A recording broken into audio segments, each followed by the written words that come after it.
नमस्कार. Paul Brunton लिखित आध्यात्मिक भारताचा रहस्यमय शोध या पुस्तकाचा अनुवाद आपण वाचत आहोत. आज आपण 8व्या प्रकरणातला पुढचा भाग वाचायला घेतो आहोत. मला त्या मंदिराचं निरीक्षण करायचं होतं म्हणून मी एकाला जवळच्या गावातून वाहन आणण्यासाठी पाठवलं. मी त्याला एखादी घोडागाडी पाहायला सांगितली होती, कारण बैलगाडी कितीही आकर्षक दिसत असली तरी तिला ना वेग होता आणि ना मला पाहिजे तसा आराम. मी आवारात प्रवेश केला. तिथे 2 चाकाचं घोड्याचं वाहन माझी वाट पाहत होतं. त्यात बसायला आसन नव्हतं, तरी मला त्याचं काही विशेष वाटलं नाही. त्या गाडीवानाचा चेहरा उग्र दिसत होता. त्याच्या डोक्यावर लालभडक रंगाचं पागोटं आणि कमरेला काष्टा घालून नेसलेलं कळकट रंगाचं धोतर होतं. लांबलचक धुळभरला प्रवास करून शेवटी आम्ही त्या मोठ्या मंदिराच्या प्रवेशद्वारापाशी आलो. कोरीव काम केलेले उंचच्या उंच मजले आमच्या स्वागतासाठी सज्ज होते. गाडीतून उतरून मी उत्सुकतेने त्या मंदिराकडे पाहू लागलो. अरुणाचलमधील हे मंदिर किती प्राचीन असावं हे मला सांगता येणार नाही. एका प्रश्नाचं उत्तर म्हणून माझा सोबती म्हणाला. पण ते शेकडो वर्षापूर्वीचं असावं हे त्याच्या रंगरूपावरून समजत आहेच. दाराच्या सभोवती आणि मंदिराच्या वाटांवर छोटी दुकानं आणि भपकेबाज गाळे होते. त्यांच्यावर ताडाच्या वृक्षाच्या फांद्या झुलत होत्या. त्यांच्या बाजूला पवित्र चित्र आणि शिवाच्या तसंच इतर देवांच्या मूर्ती विकणारे गरीब लोक आपला पसारा घेऊन बसले होते. इथे शिवाला असलेलं प्राधान्य लक्ष वेधून घेत होतं, कारण इतर ठिकाणी राम आणि कृष्ण यांचं प्रमुख स्थान होतं. माझ्या गाईडने याचा खुलासा केला. आमच्या पौराणिक कथातून या लाल पर्वताच्या शिखरावर खुद्द शिवाने एकदा अग्निज्वालेच्या रूपात दर्शन दिलं. म्हणूनच मंदिराचे पुजारी हजारो वर्षापूर्वी घडलेल्या त्या घटनेचं स्मरण म्हणून वर्षातून एकदा विशेष ज्योत पेटवतात. मला वाटतं त्या उत्सवाप्रित्यर्थच हे मंदिर बांधण्यात आलं असावं, कारण पर्वतावर अजूनही शिवाचं वास्तव्य आहे. काही यात्रेकरू दुकानासमोर रमतगमत उभे होते. त्या दुकानांमधून केवळ देवी देवतांच्या धातूंच्या मूर्तीच विकल्या जात नव्हत्या, तर प्राचीन घटनांचं चित्रण असलेली रंगीत चित्र देखील होती. तसंच तमिळमध्ये लिहिलेली पुस्तकंही होती. तसंच कपाळावर पवित्र चिन्ह उमटवण्याचे रंग जसे कुंकू, चंदन यांची देखील विक्री होत होती. एक महारोगी भिकारी भीतभीतच माझ्याजवळ आला. त्याच्या अवयवांचं मांस झडत होतं. तो जवळ आला तर मी त्याला हाकलून लावेन अथवा त्याच्यावर दयार करेन याबद्दल त्याला स्वतःलाच खात्री वाटत नव्हती. गरीब बिचारा. आजारामुळे त्याचा चेहरा ताठरला होता. त्याला द्यायची भीक मी जमिनीवरच ठेवली. मला याची लाज वाटली खरी, पण त्याला स्पर्श करायला मी घाबरत होतो. प्रवेशद्वारावर कोरलेल्या आकृतीचं गोपूर होतं. त्याने माझं लक्ष वेधून घेतलं. हा उंच उभारलेला द्वारमंडप इजिप्तच्या एखाद्या पिरॅमिडचा वरचा टोकदार भाग छाटल्यावर जसा दिसेल तसा दिसत होता. त्या बहुमजली भव्य मंदिराच्या दर्शनी भागावर सढळ हाताने कोरीव काम केलेलं होतं आणि त्यावर वेगवेगळे चित्रविचित्र लहान लहान पुतळेही होते. त्यांची कथावस्तू पौराणिक किंवा दंतकथांवर आधारित असावी, पण इथे शिल्पकलेत विचित्र सरमिसळ होती. एकीकडे सखोल ध्यानधारणेत मग्न झालेल्या हिंदू दैवतांची एकाकी शिल्प, तर दुसरीकडे परस्परांना गाढ आलिंगन देणाऱ्या युगलांच्या मूर्ती कोरल्या होत्या. हे बघून एखाद्याला आश्चर्य वाटावं. यावरून मला एका गोष्टीची आठवण झाली. जो जे वांछील तो तेला हो ही उक्ती वास्तवात आणणारं असं सर्वसमावेशक तत्त्व या हिंदुत्वात होतं. मी उत्तुंग द्वारमंडप ओलांडून मंदिराच्या आवारात प्रवेश केला. समोर एक विशाल चौक होता. त्या विशाल चौकाभोवती 4ही बाजूंनी दुतर्फा खांबाच्या लांबलचक रांगा असलेल्या ओहऱ्या, सज्जे, मंदिरं, खोल्या, ओसऱ्या आणि कुठे आच्छादलेल्या तर कुठे मोकळ्या जागा होत्या. येथील प्रत्येक दगडी इमारतीच्या खांबावरील कोरीव सौंदर्य पाहणाऱ्याची नजर बंदिस्त करणारं होतं. अथेन्सजवळील देवतांचे दरबारही असेच आहेत. फक्त इथे गूढ रहस्याने भरलेले गाभारे अधिक होते. त्या विस्तृत पुरातन अवशेषाने, त्याच्या अलिप्तपणाच्या एका थंड प्रभावाने माझ्या मनात आदरयुक्त भीती निर्माण झाली. ती जागा चक्रव्यूहासारखी गुंतागुंतीची होती, पण माझा सोबती अत्यंत आत्मविश्वासाने वावरत होता. या अनेक मजली मंदिराची बाह्य बाजू लालसर रंगाच्या दगडांनी आकर्षक दिसत होती, पण आतल्या बाजूला असलेलं दगडी काम राखाडी काळसर रंगाचं होतं. आम्ही एका लांबलचक ओसरीतून जाऊ लागलो. बाजूच्या भिंती भरीव होत्या. छताला आधार देणाऱ्या चपट्या खांबावर चित्रविचित्र कोरीव काम केलेलं होतं. मंद प्रकाशित आच्छादित वाटेने आणि अंधाऱ्या खोल्यांमधून जात शेवटी आम्ही एका विशाल अनेक खांबी प्रवेशद्वाराजवळ आलो. ते द्वारमंडप या पुरातन वास्तूच्या बाहेरच्या आवारात होतं. अनेक वर्षांमुळे भुरकट पडलेल्या या वास्तूचं मी निरीक्षण करत असतानाच माझ्या गाईडने घोषणा केली, 1000 खांबांचा हॉल. माझ्यासमोर सपाट कोरीव विशाल विराट खांबांच्या रांगाच्या रांगा पसरल्या होत्या. ती जागा एकांतातील आणि सुनसान होती. तिथल्या अर्धवट अंधाऱ्या जागेत ते राक्षसी आकाराचे खांब रहस्यमयरित्या डोकवत आहेत असं वाटत होतं. त्या खांबाचं बारकाईने निरीक्षण करण्यासाठी मी त्यांच्याजवळ गेलो. बऱ्याच खांबावरील कोरीव काम मला निरखून पाहायचं होतं. प्रत्येक खांब एका अखंड खडकातून कोरलेला होता. त्याच्यावर असणारं छतही मोठ्या दगडी खडकाचं होतं. पुन्हा एकदा मला त्याच्या विविध देवतांची अंगभंग आणि हावभाव व्यक्त करणारी शिल्प दिसली. पुन्हा एकदा परिचित आणि अपरिचित जनावरांच्या शिल्पाकृती माझ्याकडे बघत होत्या. या खांबांच्या सज्जावरील सपाट दगडी पदपथावरून आम्ही चालत होतो. अधूनमधून लागणाऱ्या अंधाऱ्या भागात लहान लहान पात्रात तेवणाऱ्या दिव्याचा प्रकाश पसरला होता. त्या दिव्यांच्या वाती एरंडेलाच्या तेलात बुडवलेल्या होत्या. चालता चालता आम्ही मध्यभागी पोचलो. तो भाग ओलांडून पुन्हा एकदा तेजस्वी सूर्यप्रकाशात पाऊल ठेवणं बरं वाटत होतं. त्या मंदिराच्या मध्यभागी उभ्या असलेल्या 5 बहुमजली मंदिराच्या वास्तू दिसू लागल्या. उंच भिंतीच्या चौकात प्रवेशद्वारापाशी असलेल्या उंच मजल्यांच्या द्वारमंडपासारख्याच त्या वास्तू दिसत होत्या. जवळच्याच एका इमारतीचं निरीक्षण केल्यावर ते विटांचं बांधकाम असल्याचं मला दिसून आलं. विटांवरील सजवलेलं आवरण खरंखुरं दगडी शिल्पकाम नसून ते कोणत्या तरी टिकाऊ प्लॅस्टरचं होतं. त्यावर आकृत्या कोरल्या होत्या. त्यांच्यापैकी काही आकृत्यांना रंग दिला होता, पण तो आता उडून गेल्यामुळे फिकट दिसत होता. देवळाच्या मुख्य आवारात प्रवेश करण्यासाठी आम्हाला आणखी काही लांब अंधारे बोळ पार करावे लागले आणि शेवटी मतिगुंग करणाऱ्या त्या देवळात आम्ही प्रवेश केला. माझ्या गाईडने ताकीद दिली की आता आपण मधल्या गाभाऱ्यात जात आहोत. तिथे युरोपियन पाय लागत नाहीत. अत्यंत धार्मिक लोकांनी तिथे नास्तिकाला प्रवेश नाकारला असला तरी असे अश्रद्ध लोक उंबरठ्याकडे नेणाऱ्या अंधाऱ्या बोळखंडीतून आत नजर टाकू शकतात. त्याच्या या इशाऱ्यावर नगाऱ्याच्या आवाजाने जणू शिक्कामोर्तब केलं. त्या आवाजात झांजांचा आणि पुजाऱ्यांनी केलेल्या एकसुरी मंत्रपठणाचा लयबद्ध आवाजही मिसळला. त्या प्राचीन पवित्र मंदिरातील अंधारात तो आवाज गूढ अगम्य वाटत होता. मी अपेक्षेने नजर आत वळवली. आतल्या अंधारात एका मूर्तीसमोर दीपज्वाळेचा पिवळसर सोनेरी प्रकाश पसरला होता.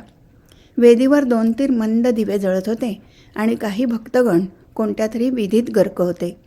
वाद्य वाजवणाऱ्या पुजाऱ्याचे आकार ठळक दिसत नव्हते, पण आता उच्च स्वरातील शंखनाद झांजेच्या आवाजात सामील झाला होता. माझ्या सोबत्याने कानात कुजबुजत आम्ही तिथे फार काळ थांबणं योग्य नसल्याचं सांगितलं, कारण माझ्या उपस्थितीने पुजारी नक्कीच नाराज झाला असता. म्हणून मग आम्ही मंदिराच्या बाहेर गेलो. माझं संशोधन संपलं होतं. आम्ही जेव्हा पुन्हा एकदा प्रवेशद्वारापाशी पोचलो तेव्हा मला 1 पाऊल बाजूला घ्यावं लागलं, कारण रस्त्याच्या मधोमध एक ब्राह्मण जमिनीवर बसला होता. त्याच्या शेजारी तांब्याच्या भांड्यात पाणी भरलेलं होतं. त्याच्या डाव्या हातात फुटक्या आरशाचा तुकडा होता, तर कपाळावर भुवयांच्या मधोमध लाल आणि पांढऱ्या रंगाचं त्रिशूळाचं चिन्ह उमटवलेलं होतं. दक्षिणेतील रूढीप्रिय सनातनी हिंदूंचं हे प्रतीक होतं, पण त्यामुळे माझ्या पाश्चात्य नजरेला तो एखाद्या विदूषकासारखा दिसत होता. मंदिराच्या दाराला लागून असलेल्या दुकानात एक किडकिडीत वृद्ध माणूस शंकराच्या लहान लहान मूर्ती विकत होता. त्याने मान वर केली. त्याची माझी नजरानजर झाली आणि मी त्याच्या डोळ्यातील अबोल विनंतीला मान देत काहीतरी विकत घ्यायला थांबलो. गावात दूर कुठेतरी असलेला चमकणारा संगमरवरी उंच मिनार माझ्या दृष्टीस पडला, म्हणून मी मंदिर सोडलं आणि स्थानिक मशिदीकडे वळलो. मशिदीच्या डौलदार कमानी आणि घुमटाचं सौंदर्य माझ्या मनात नेहमीच रोमांचक भाव जागे करायचे. पुन्हा एकदा मी बूट काढून त्या मोहक इमारतीत शिरलो. कोणाचीही मनस्थिती आपसुकच आनंदी व्हावी अशी तिची घुमटाकार रचना होती. तिथे काही लोक प्रार्थना करत होते.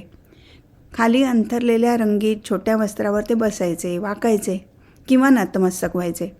इथे कोणतेही रहस्यमय गाभारे नव्हते, भडक चित्र, आकृत्या नव्हत्या, कारण प्रेषिताने लिहून ठेवलं आहे की ईश्वर आणि मानवादरम्यान कोणीही येऊ नये, अगदी पुजाऱ्याने देखील. सगळे उपासक अल्लाहसमोर एक आहेत. त्यांच्यात ना धर्मगुरू असतो ना पंडित. जेव्हा माणूस मक्क्याच्या दिशेने वळतो तेव्हा कोणत्याही उच्च श्रेणीच्या व्यक्तीला त्याच्या विचारांमध्ये विघ्न आणण्याचा अधिकार नसतो. आम्ही मुख्य रस्त्यावरून परत येताना प्रमुख बाजारपेठेत मला पैसे बदलून देणाऱ्याची, मिठाईवाल्यांची, कापडाची दुकानं दिसली. तसंच तिथे धान्य आणि तांदूळ विक्रेतेही होते. तिथे येणाऱ्या यात्रेकरूंसाठी सगळी सज्जता होती. आता मला महर्षींना भेटायची ओढ लागली होती आणि आश्रमापर्यंतचं लांबलचक अंतर लवकरात लवकर कापण्यासाठी गाडीवान त्याच्या घोड्याला सारखाच उचकारत होता. मी मान वळवून पुन्हा एकदा अरुणाचलच्या मंदिराचं शेवटचं ओझरतं दर्शन घेतलं. विजेच्या तारांसाठी उभारण्यात येणाऱ्या उंच खांबाप्रमाणे कोरीव काम केलेले 9 मिनार आकाशात झेपावत होते.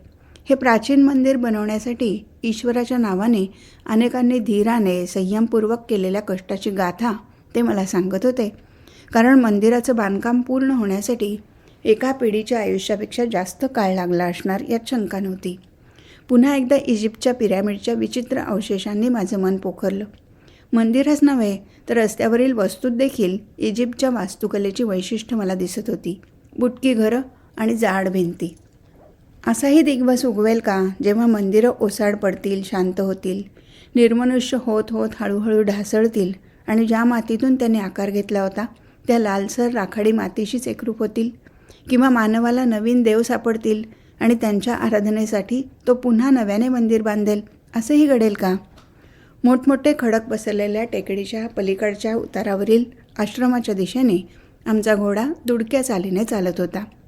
माझ्या श्वासात प्रवेश करणारी हवा मला आजूबाजूच्या निसर्गाचं अवलोकन करण्याचा जणू संदेशच देत होती. आमच्या नजरेसमोर निसर्गाच्या दिमागदार सौंदर्याचा नेत्रदीपक देखावा हळूहळू उलगडत गेला. सूर्य त्याच्या संपूर्ण दिमाखासह रात्रीच्या त्याच्या बिछाण्याला पाठ टेकायला पश्चिमेला निघाला होता. खरं तर असं दृश्य पश्चिमेत पाहायला माझे डोळे किती आसुसलेले असायचे. हा पूर्वेचा सूर्यास्त आकाशात विविध रंगाची उधळण करून आपलं हृदय काबीज करतो, पण तरीही ही संपूर्ण घटना अत्यंत वेगाने घडून गेली. सूर्य क्षितिजापलीकडे जायला अर्ध्या तासापेक्षाही कमी वेळ लागला. युरोपमध्ये रेंगाळणाऱ्या हिवाळी संध्याकाळी इथे जवळजवळ अपरिचित आहेत. इथे सूर्यास्ताला सूर्याचा तेजस्वी अग्निगोळा पश्चिमेकडे जाताना जंगलात उतरत असल्याचं स्पष्ट दिसतं.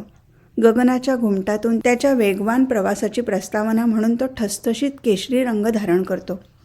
त्याच्या सभोवतालचं सगळं आकाश इंद्रधनुच्या विविध छटांमध्ये न्हाऊन निघतं. कोणताही कुशल चित्रकार आपल्या कुंचल्याने रंगवू शकणार नाही अशा रंगांची उधळण तो करतो. ही उधळण आपल्या नेत्रांसाठी सौंदर्याची अनुपम मेजवानी बनते. आमच्या आजूबाजूची कुरणं आणि शेतं एका समाधिस्थ स्तब्धतेत विसावू लागली होती. पक्ष्यांचा किलबिलाटही आता बंद पडला होता. जंगली माकडांचं चिरकणं थंडावलं होतं. लाल अग्नीचे विराट वर्तुळ वेगाने दुसऱ्या बाजूला मार्गक्रमण करत होतं. तिन्ही सांजेने आपले जाड पडदे खाली ओढले आणि लपलपणाऱ्या अग्निजिव्हांचा आणि विविध रंगछटा बदलणारा तो नयनरम्य देखावा क्षणार्धात काळोखात विलीन झाला. माझ्या विचारांमध्ये प्रगाढ शांतीने प्रवेश केला. तिथला सगळा आल्हाद माझ्या हृदयाला स्पर्श करत होता. नशिबाने आपल्या वाट्याला आलेल्या या आल्हाददायक क्षणांना विसरता येणं शक्य तरी आहे का? कारण हे क्षणच आम्हाला जीवनाच्या क्रूर चेहऱ्यामागे एक कनवाळू आणि सौंदर्यमयी शक्ती अजूनही अस्तित्वात असल्याची जाणीव करून देत आहेत. आमच्या दैनंदिन सामान्य तासांना हे काही क्षण खरोखरच लाजवतात. गैऱ्या काळोख्या पोकळीत हे क्षण एखाद्या तेजस्वी उल्केप्रमाणे चमकून आशेचा मार्ग अल्पकाळ प्रकाशित करून आपल्या दृष्टीच्या टप्प्यातून दूर जातात. आमची गाडी ताडाचं घनदाट आवार ओलांडत असताना आश्रमाच्या बगीच्याभोवती काजवे चमकत असलेले दिसले. अंधाराच्या पार्श्वभूमीवर त्यांचे विविध आणि विलक्षण आकार लक्ष वेधून घेत होते. आश्रमाच्या लांबलचक हॉलमध्ये प्रवेश करून मी जेव्हा धपकन जमिनीवर बसलो तेव्हा दैवी मौन आधीच तिथल्या जागेत पोचलं होतं आणि वातावरणातील हवेत पसरलं होतं. हॉलमध्ये जमलेले लोक अजिबात आवाज न करता मौनामध्ये रांगेत बसले होते. कोपऱ्यातल्या आसनावर महर्षी पाय मोडपून बसले होते आणि त्यांचे हात गुडघ्यावर विसावले होते. त्यांची आकृती मला पुन्हा एकदा नव्याने अगदी साधी सोज्वळ वाटली. त्यांचं साधं व्यक्तिमत्वही थोर आणि प्रभावशाली वाटत होतं. ग्रीक कवी होरमच्या काव्यातील साधूच्या मस्तकासारखं त्यांचं मस्तक उदात्ततेने ताठ होतं. पापणी न हलवता लावणारे त्यांचे डोळे हॉलच्या दूरवरच्या कोपऱ्याकडे लागलेले होते. त्या डोळ्यांमधील विलक्षण स्थिरता नेहमीसारखीच गोंधळात टाकणारी होती. आभाळातून स्वतःचं अस्तित्व मिटवत जाणाऱ्या सूर्याच्या शेवटच्या किरणाकडे महर्षी खिडकीतून टक लावून पाहत होते. ते त्यांच्या एखाद्या स्वप्नवत अमूर्तात इतके गुंतलेले होते की या बाह्य भौतिक जगात काय चाललंय याचं देखील त्यांना जणू भान नव्हतं. नेहमीसारखेच उदबत्त्यांच्या धुराचे ढग वरच्या लाकडी वाशांकडे झेपावत होते. मी थोडा स्थिर स्थावर होऊन महर्षींकडे एकटक बघू लागलो. पण थोड्या वेळातच माझ्या पापण्या जडावल्यासारख्या झाल्या. लवकरच अर्धवट झोपेत असल्यासारखी गुंगी माझ्या पापण्या अलगट मिटू लागली आणि तिथे असणारी अमूर्त अबोध शांती महर्षींच्या पवित्र सान्निध्यात माझ्या हृदयामध्ये खोलवर उतरू लागली. शेवटी माझी भौतिक जाणीव कमी होत गेली आणि मी एक स्वप्न स्पष्टपणे पाहू लागलो. या स्वप्नात जणू मी 5 वर्षाचा लहान मुलगा होतो. मी महर्षींचा हात धरलेला होता आणि अरुणाचल पर्वतावर नागमोडी वळणं घेत जाणाऱ्या ओबडधोबड रस्त्यावर उभा होतो. माझ्या शेजारी असलेले महर्षी बघता बघता एक विराट आकृती बनले. त्यांचा आकार वाढून ते खूप उंच झाले. त्यांनी मला बोटाला धरून आश्रमाच्या बाहेर नेलं आणि तिथल्या किर्र काळोखाखालून आम्ही दोघं सोबतीनं सावकाशपणे एका वाटेवरून चालू लागलो. थोडा वेळ चालल्यानंतर जणू चंद्र चांदण्यांनी आपापसात ठरवून आमच्या सभोवतालच्या परिसरात मंद मंद प्रकाश टाकायला प्रारंभ केला. दगड मातीच्या रस्त्यावरून जात असताना मातीच्या ढिगाऱ्यावरून आणि डुगडुगणाऱ्या दगडांमधून वाट काढताना महर्षी मला काळजीपूर्वक मार्ग दाखवत होते. टेकडीचा चढ उभा होता. आम्ही ती चढण हळूहळू चढत होतो. खडक आणि पर्वताआड दडलेले, त्यांच्या मधल्या फटीत वसलेले किंवा छोट्या झाडांच्या आसऱ्याला विसावलेले आश्रम, गुहा नजरेला पडत होत्या. आम्ही तिथून जात असताना त्या आश्रमात गुहेत राहणारे लोक बाहेर येऊन आम्हाला अभिवादन करत होते. चांदण्यांच्या अंधुक प्रकाशात त्यांच्या आकृत्या भूतासारख्या वाटत होत्या, तरी ते वेगवेगळे योगी असल्याचं मी ओळखू शकलो. आम्ही त्यांच्यासोबत न थांबता टेकडीच्या वरच्या टोकाला जाईपर्यंत सतत चालतच होतो. शेवटी आम्ही थांबलो. आता माझ्यासमोर काहीतरी अविस्मरणीय घटना घडणार या अपेक्षेने माझं हृदय जोरजोरात धडधडू लागलं. महर्षींनी वळून माझ्या डोळ्यात खोलवर पाहिलं आणि मीही त्यांच्याकडे अपेक्षेने पाहू लागलो. त्याबरोबर माझ्या मनात आणि हृदयात काहीतरी गूढ बदल झपाट्याने होऊ लागल्याचं मला जाणवलं. ज्या जुन्या प्रेरणांची, ध्येयांची मला भुरळ पडली होती ती सगळी एक एक करून मला सोडून जाऊ लागली. ज्या अतीव इच्छांनी माझ्या पावलांना इकडून तिकडे भटकायला लावलं होतं त्या सगळ्या हळूवारपणे अदृश्य होऊ लागल्या. माझ्या सोबत्यांशी वागताना माझ्या आवडीनिवडी, नाराजी, गैरसमजुती, थंडपणा आणि स्वार्थीपणा हे माझ्या वर्तनाचं वैशिष्ट्य बनलं होतं. ते कुठेतरी खोल विवरात उडी घेऊन नष्ट होऊ लागलं. एका अशा शांतीने मला वेढलं जी शब्दातीत होती. आता आयुष्याकडे मागण्यासारखं काहीच शिल्लक नाही हेही मला जाणवलं. महर्षींनी अचानक मला टेकडीच्या पायथ्याशी नजर वळवायला लावली. मी आज्ञाधारकपणे त्यांचं पालन केलं आणि मला जे दृश्य दिसलं ते पाहून स्तिमित झालो. खाली दूरवर लक्षावधी लोकांनी गजबजलेला आमचा पश्चिम गोलार्ध पसरला होता. रात्रीच्या काळोखाने झाकून टाकलेले माणसांचे अस्पष्ट जथे दिसत होते. महर्षींचा आवाज माझ्या कानावर पडू लागला. ते प्रत्येक शब्द सावकाश उच्चारत होते.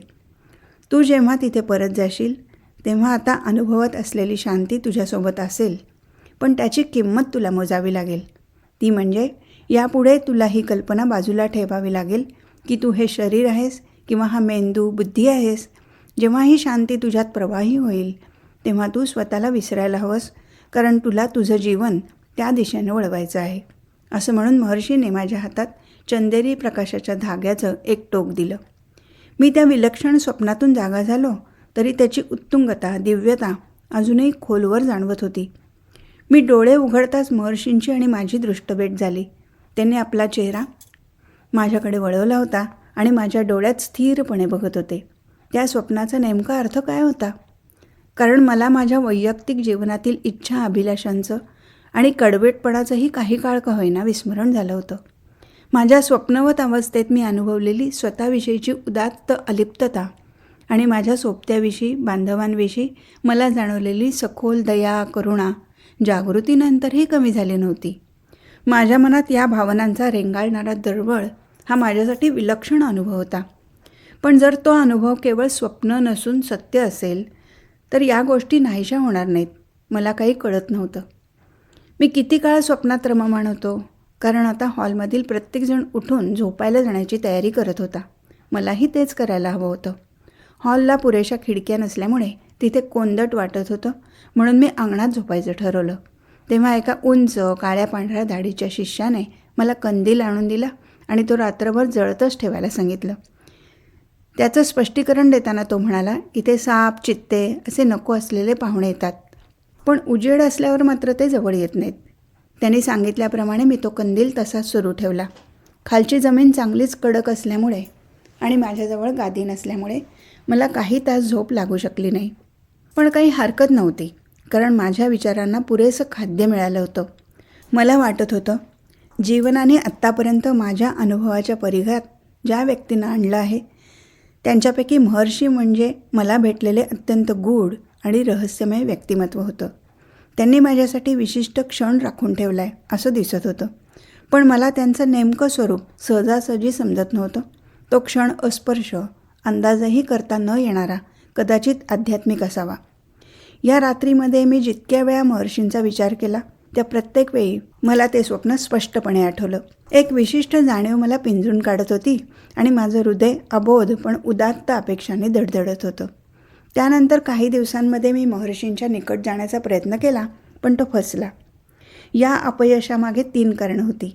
पहिलं म्हणजे त्यांचा स्वतःचाच अलिप्त स्वभाव, चर्चा आणि वादविवादाविषयी त्यांना स्पष्टपणे असणारी नाराजी, तसंच दुसऱ्याची मतं आणि समजुतीविषयी त्यांची ताठर तटस्थता.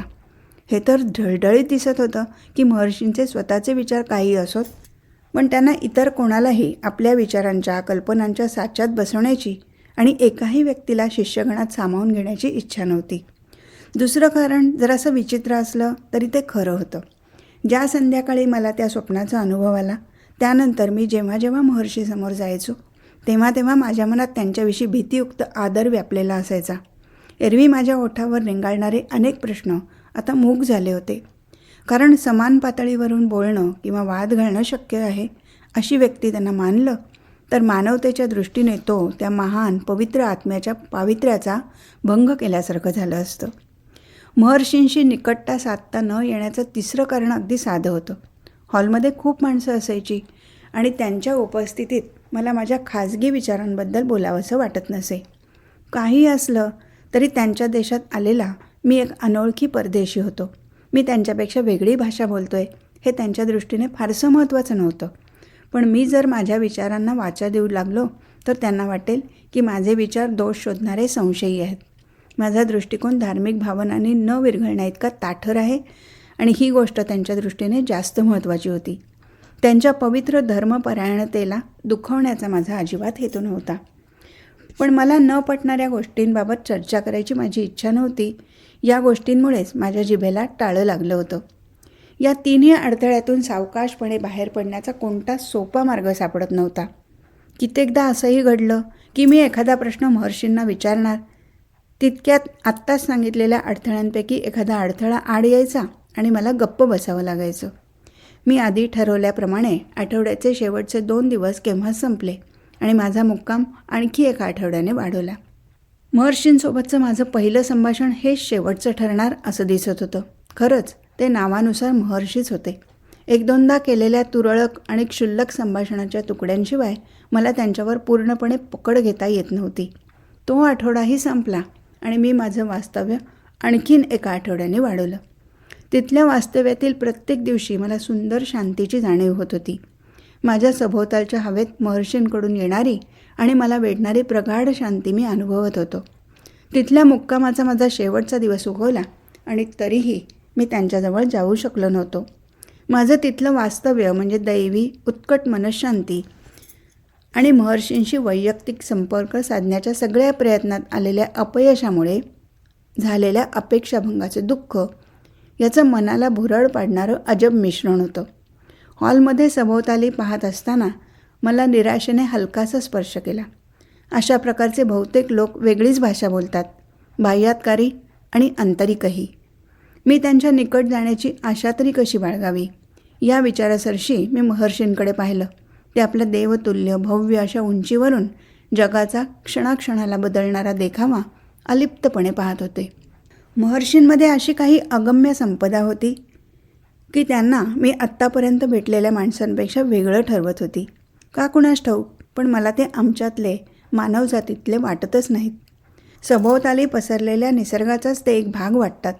आश्रमाच्या मागून अचानक आपलं डोकं वर काढणाऱ्या एकाकी पर्वत शिखराशी, दूरच्या रानात मिसळून जाणाऱ्या या ओबडधोबड वळणावळणाच्या रस्त्याशी आणि सगळं आकाश व्यापून टाकणाऱ्या गगनाशी त्यांचं नातं असावं.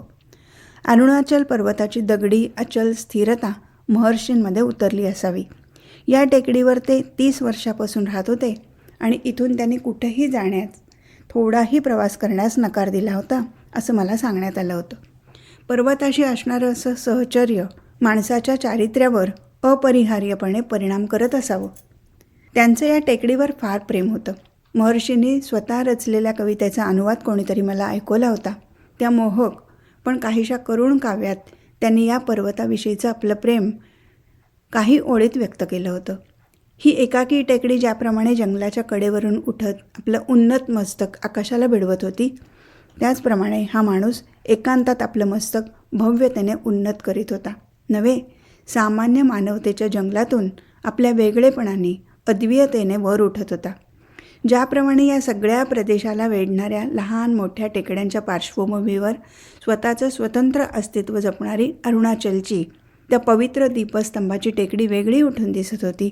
अगदी त्याचप्रमाणे महर्षींवर प्रेम करणाऱ्या आणि वर्षानुवर्ष त्यांच्या सान्निध्यात राहणाऱ्या भक्तांच्या घराड्यातही महर्षींचं गूढ वेगळेपण लक्ष वेधणारं होतं. निसर्गाची सगळी व्यक्तिनिरपेक्षता, अभेद्यता जी या पवित्र पर्वताच्या रूपात मूर्तिमंत साकार होती, ती कशी कोणास ठाऊक पण महर्षींमध्ये उतरली होती. त्यांच्या याच गुणांनी त्यांना त्यांच्या दुर्लभ बांधवापासून वेगळं केलं असावं कदाचित, कायमचंच. महर्षीने थोडंफार तरी माणसासारखं असायला हवं अशी माझ्या मनात प्रबळ उर्मी यायची. आमच्यासारख्या सामान्यांना वाटणारी सर्वसाधारण संवेदनशीलता त्यांच्यात असायला हवी होती. आणि त्यांनी जरी सामान्यांपलीकडचं भव्य उदात्त ज्ञान प्राप्त केलं असलं तरी त्यांनी आपली सिद्धी सामान्यांना का देऊ नये? आपल्या मागासलेल्या मानवजातीला आपल्यापासून कायमचं विभक्त का ठेवावं? त्यांच्या विलक्षण नजरेत मला एक विशिष्ट अपेक्षेचा भाव अपरिहार्यपणे का जाणवतो? जणू मला लवकरच एखादा साक्षात्कार होणार असावा. तरीही उघड उघड जाणवणाऱ्या गहन शांतीच्या मनस्थितीशिवाय आणि ते स्वप्न अजूनही माझ्या स्मरणाच्या आकाशात तेजपुंज तारका बनून झळकत होतं, त्या अनुभवाशिवाय मला कोणताच शाब्दिक किंवा इतर साक्षात्कार घडला नव्हता. काळाच्या तगाद्यापुढे मी निराश झालो होतो. जवळपास 1 आठवडा निघून गेला होता आणि अर्थपूर्ण म्हणता येण्यासारखं एकच संभाषण हातात होतं, बस. या अल्प संभाषणाने मला तुटकपणे बाजूला ठेवायला मदत केली होती. महर्षींच्या आश्रमातलं माझं स्वागतही अनपेक्षित असंच होतं. पिवळ्या कफनीतील शंकराचार्यांनी मला महर्षीच्या भेटीचं आमिष कसं दाखवलं होतं हे मी विसरलो नव्हतो. मला ही गोष्ट मृगजळासारखी फसवी आशा दाखवत होती की इतर कोणत्याही माणसांपेक्षा या ऋषींनी आपल्या जिभेवर लावलेलं मौनाचं टाळं माझ्यासाठी तोडावं. मला असं उत्कटतेनं वाटत होतं, कारण एकाच विचाराने माझ्या मनाचा ताबा घेतला होता. मला जे तर्कनिष्ठ वादविवादामध्ये साध्य करता आलं नाही ते आपोआपच न बोलवता त्याच्या मर्जीने आलं. तो विचार म्हणजे या माणसाने स्वतःला सगळ्या समस्यांपासून मुक्त केलं आहे आणि त्यांना कोणतंही दुःख स्पर्शू शकत नाही. माझ्या मनातील प्रबळ विचारांचं हे तात्पर्य, सार होतं. पुन्हा एकदा नव्याने माझ्या प्रश्नांना शब्दरूप देण्याचा आणि महर्षींना त्यांची उत्तरं द्यायला भाग पाडण्याचा निर्धार मी केला. त्याप्रमाणे मी त्यांच्या एका वृद्ध शिष्याकडे गेलो. शेजारच्या कुटीत कोणत्या तरी कामात तो मग्न होता. त्याला माझ्याविषयी वाटणाऱ्या आत्मीयतेमुळे मी महर्षींशी शेवटचंच बोलण्याची माझी प्रांजळ इच्छा त्याच्यासमोर व्यक्त केली. मला स्वतःला याविषयी महर्षींना सांगायला संकोच वाटत असल्याची कबुलीही मी त्याला दिली.